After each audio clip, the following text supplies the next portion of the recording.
Lakas ng ulan kahapon pero mamimiesta kami ngayon. Na false alarm nga kami kahapon eh. Nagkamali kami, kinakatay pa daw yung baboy. Pero bumalik kami ngayon. Nandito na kami. Nagdala kami ng sasakyan kasi sobrang putik.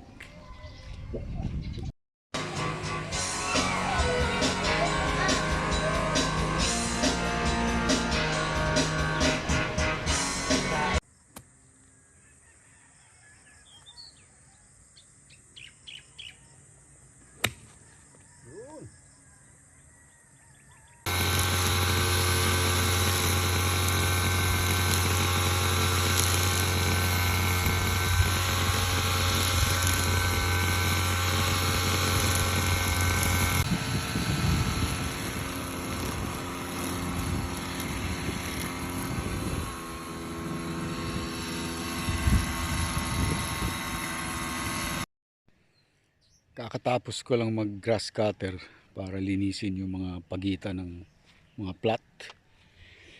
Nag-uulan ng malakas itong mga nakaraang araw.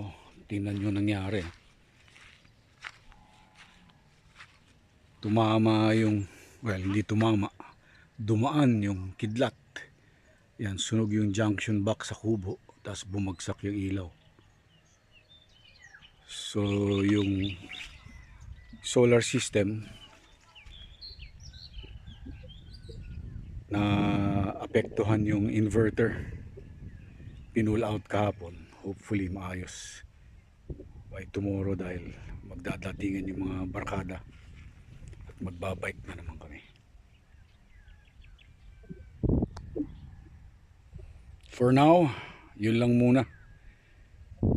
Mang Tuni signing off.